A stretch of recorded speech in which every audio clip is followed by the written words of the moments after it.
লসাগু এলচিএম নিৰ্ণয় কৰাৰ সহজ পদ্ধতি। প্ৰিয় ছাত্ৰ ছাত্ৰীসকল, আজি মই আৰু এটা টপিকছ লৈ আহিছোঁ তোমালোকৰ ওচৰলৈ।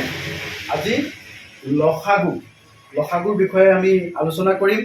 ইংৰাজীত ইয়াক কয় এলচিএম, ফুল ফৰ্মটো হৈছে লিষ্ট কমন মাল্টিপলছ, আৰু লসাগু মানে হৈছে লঘিষ্ঠ সাধাৰণ গুণিতক। অ'কে, এতিয়া আমি যিকোনো দুটা সংখ্যা লৈছোঁ, এই সংখ্যা দুটাৰ আমি প্ৰথমতে গুণিতক উলিয়াব লাগিব। গুণিতক মানে কি, সেই কথাটো আমি স্পষ্টকৈ জানি ল'ব লাগিব। ঠিক আছে, সাধাৰণতে এতিয়া 4ৰ গুণিতক আমি উলিয়াবলৈ যাওঁতে মই একদম সহজ সৰলভাৱে তোমালোকক কৈছোঁ।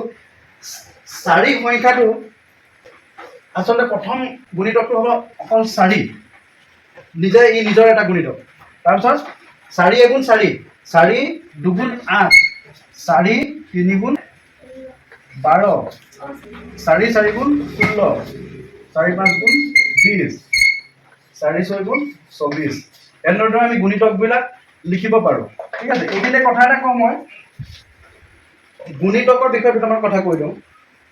একচুৱেলি যেনেকৈ উৎপাদক আমি উলিয়াইছিলোঁ, উৎপাদকত সংখ্যাটোৱে হৈছে হায়েষ্ট উৎপাদক, কিন্তু ইয়াত এই 4 নিজে এটা গুণিতক হয়, আৰু ইয়াতকৈ গুণিতকখিনি 4তকৈ ডাঙৰ হ'ব পাৰে। 4ৰ সমানো হ'ব পাৰে গুণিতক, বা 4তকৈ ডাঙৰ হ'ব পাৰে। সেয়ে আমি 4 8 12 16 20 24 ইত্যাদি। আৰু তেনেদৰে আমি 8ৰ গুণিতকবিলাক পাওঁ। 8 এগুণ 8, 8 দুগুণ 16, 8 3 গুণ 24,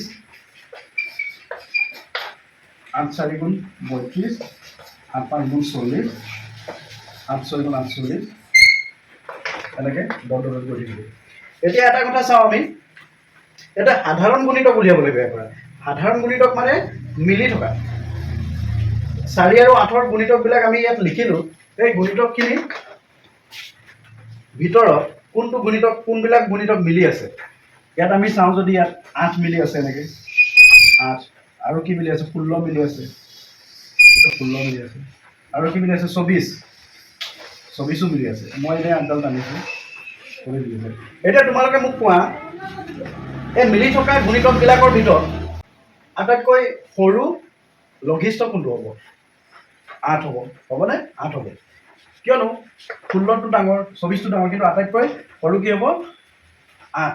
গতিকে 4 আৰু 8ৰ লসাগু কিমান হ'ব? 4 আৰু 8ৰ লসাগু কিমান হ'ব? 8। 4 আৰু 8ৰ লসাগু কিমান হ'ব? 8। এইটো গুণিতকৰ দ্বাৰা আমি লসাগুটো উলিয়াইছোঁ। 4 আৰু 8ৰ মৌলিক উৎপাদকৰ দ্বাৰাও আমি লসাগু নিৰ্ণয় কৰিব পাৰোঁ।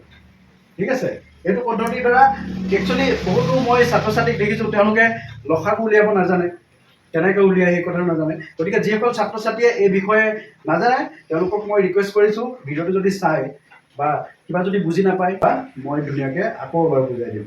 আৰু এতিয়া আমি গুণিতকৰ সহায়ত লসাগু কেনেকৈ উলিয়াই এই কথাটো আলোচনা কৰিলোঁ। এতিয়া আমি আকৌ উৎপাদকৰ সহায়ত কেনেকৈ লসাগু উলিয়াই সেই কথাটো আলোচনা কৰিম। 4 আটাইতকৈ সৰু মৌলিক সংখ্যাটো হৰণ কৰিব লাগিব, 2 দুগুণ 4।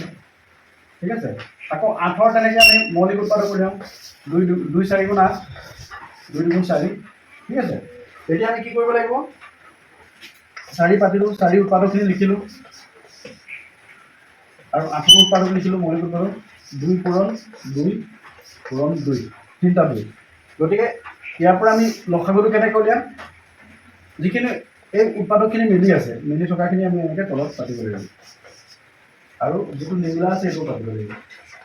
গতিকে এইটো এলচিএম মানে লসাগু, এইটো পূৰণ কৰিলে আমি লসাগু পাম।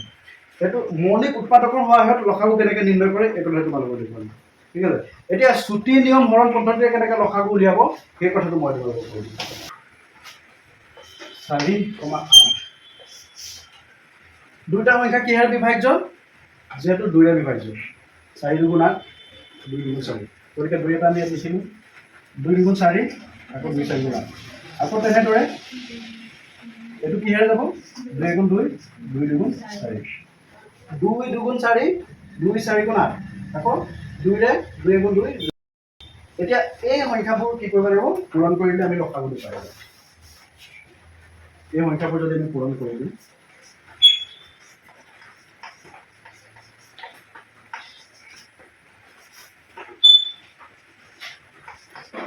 দুই পূৰণ দুই পূৰণ দুই পূৰণ এক, তেওঁলোকৰ 2 গুণ 4 4 গুণ 8 8 গুণ 8।